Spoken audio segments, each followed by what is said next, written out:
Now, when it comes to cold calling and cold emailing, or really just any sort of selling to businesses, it's always important to find the decision maker because this is the person who's going to be able to sign off on the sale, and they really have full control over whether or not to purchase a mobile app from you or not. And so, how can you personalize your sales efforts to make sure that you're speaking to the right person?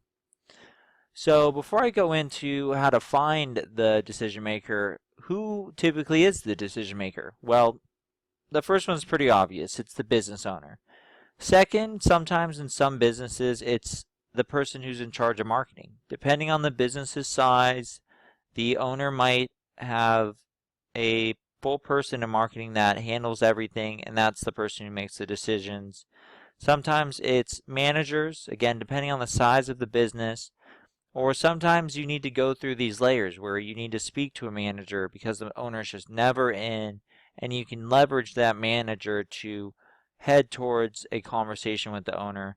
But really speaking to anyone else but the owner, head of marketing, or manager can be a waste of time. Sometimes the manager can introduce you to the owner or whoever's in charge of marketing, but again, typically the owner is the one who makes the final decision. So, how do you find the decision maker?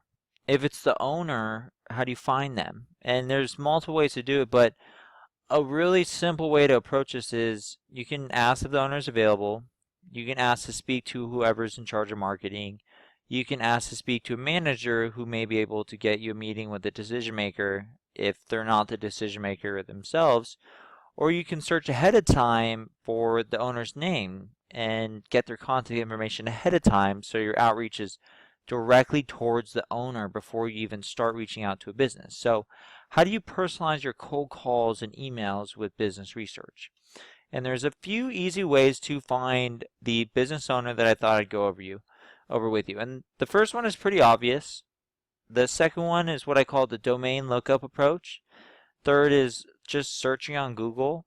Fourth is searching through a directory such as the Better Business Bureau for the owner's name, or searching Yelp, or just the Just Ask option. Just call and ask. And I'll go through each of these one-on-one. So the obvious approach is really obvious. So if you're calling upon a business called Jerry's Roofing, it's probably Jerry who's the business owner. Definitely go on their website, check out the About Us page. Typically there's a story about how the business got started. Sometimes the Contact Us page has an email that's jerry76@gmail.com instead of info@thecompanyname.com. Maybe they have some testimonials on their website, again, such as Jerry came and gave us a reasonable quote. Whatever it may be, just look at their website, do a little bit of research, see if you can find the business owner's name just by searching the website. That's a very, very obvious approach. And these are some other approaches that really do work. So this example here is with any domain, a domain is purchased and owned by someone. And that information is typically publicly available unless it's set to private. So in this example here, I looked up a business called Lean and Green Cafe, and I found the business owner. Her name's Vanessa, and it also lists her email address as well. So that's a direct in to the owner just through simple research. And again, the website is just whois.com, and it just tells you who owns the website or the domain of the small business that you're reaching out to.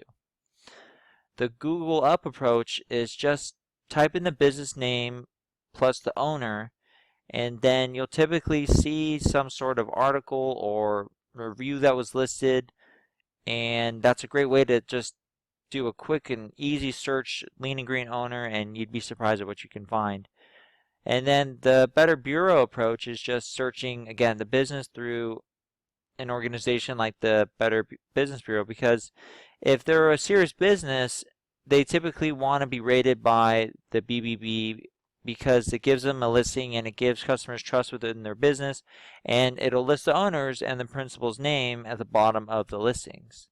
So that's another approach. And then also there's a Yelp approach. So going back to the Lean and Green Cafe, I just typed in owner in the search results for the reviews, and you can see that Vanessa pops up again. So she's definitely the business owner, and she's definitely the person that I want to talk to.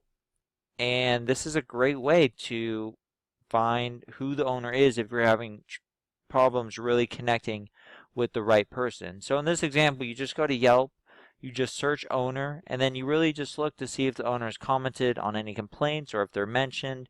Maybe they're great and someone compliments, Vanessa makes the best sandwiches or whatever it may be. That's another great example. And then this one's probably my favorite is just ask. Simply call and ask and just if you can speak to the owner.